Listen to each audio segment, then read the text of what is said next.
UP के मुख्यमंत्री योगी आदित्यनाथ आज छिंदवाड़ा पहुंचे, जहां उन्होंने प्रचार के आखिरी दिन पूर्व सीएम कमलनाथ के गढ़ छिंदवाड़ा में जनसभा लेकर कांग्रेस पर जमकर निशाना साधा। उन्होंने कांग्रेस को एक देश की बड़ी समस्या बताते हुए कहा कि कांग्रेस अक्सर देश की संपदाओं को मुसलमान की संपदा कहती थी। मोदी सरकार आने के बाद मोदी जी ने गरीबों को और वंचित लोगों को सभी योजनाओं का लाभ दिलाया। उन्होंने कहा कि आज देश और पूरे विश्व में उन्नति कर रहा है। उन्होंने राम मंदिर मुद्दे को लेकर कांग्रेस पर जमकर निशाना साधा। योगी आदित्यनाथ ने छिंदवाड़ा में कहा कि भगवान राम और श्री कृष्ण के अस्तित्व को कांग्रेस के द्वारा नकार दिया गया था। कमलनाथ भी इस कैबिनेट में मिनिस्टर थे जब कांग्रेस कैबिनेट में भगवान राम के न होने का एफिडेविट कोर्ट में प्रस्तुत किया था। उन्होंने कहा कि हम जब राम जन्मभूमि में मंदिर बनाने की बात कहते थे तो हमारा मजाक उड़ाया जाता था। हम तो यही नारा लगाते थे कि हम मंदिर वही बनाएंगे, राम लला हम आएंगे, ढांचा भी गिराएंगे, लेकिन कांग्रेस इसका मजाक बनाती थी। आज मंदिर भी बन रहा है। पहले कांग्रेस कहती थी कि तिथि नहीं बनाएंगे, मंदिर वहीं बनाएंगे। हम आपको तिथि बता रहे हैं। 24 जनवरी को अयोध्या में देश के प्रधानमंत्री नरेंद्र मोदी रामलला की प्राण प्रतिष्ठा करेंगे और कमल का बटन दबाओ, बंटी भैया को जिताओ और अयोध्या आओ। योगी आदित्यनाथ ने अयोध्या में भगवान रामलला के दर्शन करने को लेकर मंच से बड़ा बयान दिया। उन्होंने कहा कि यदि आप अयोध्या में रामलला के दर्शन करना चाहते हैं तो कमल का बटन दबाओ, बंटी भैया को विधायक बनकर भोपाल भेजो और अयोध्या आने का प्रबंध वे खुद कर देंगे।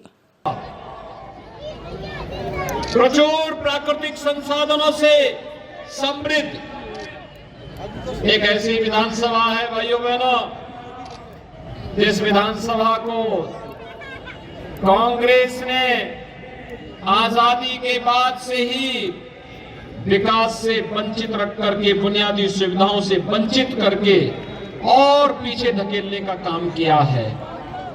और इसीलिए आज मैं आप सबके बीच में आपसे आह्वान करने के लिए आया हूं कि भाइयों बहनों, आपने पिछले 9 वर्ष में देश की तकदीर को बदलते हुए देखा है।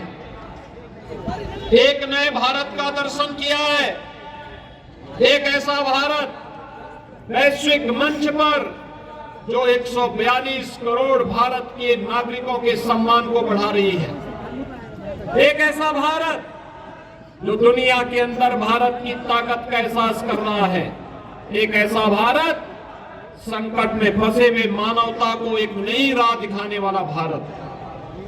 और उन स्थितियों में जब भारत का विश्व में सम्मान बढ़ रहा हो, जब भारत दुनिया के अंदर एक सुरक्षित देश के रूप में जाना जा रहा हो और विश्व के अंदर संकट में फंसी हुई कोई भी मानवता जब भी इस संकट से मुक्त होने का कोई राह देखती है, उसकी नजर भारत की ओर होती है, प्रधानमंत्री मोदी जी की ओर होती है।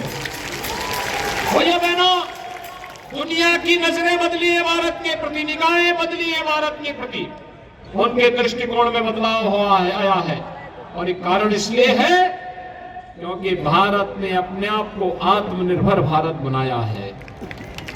9 वर्ष में भारत आज सुरक्षित हुआ है। एक समय था जब कांग्रेस के समय में दुश्मन देश भारत के अंदर घुसपैठ करते थे, भारत की सीमाओं का अतिक्रमण करते थे। आज किसी दुश्मन का दुस्साहस नहीं कि वे भारत की सीमाओं का अतिक्रमण करें, क्योंकि अतिक्रमण करने के पहले हमारे देश के बहादुर जवान उसका काम तमाम कर देते हैं। और भाइयों बहनों, दुश्मन को उसकी मांद में घुस करके मारने का आज जज्बा कहीं देखने को मिल रहा है तो नए भारत में देखने को मिल रहा है। भाइयों बहनों, ये वही भारत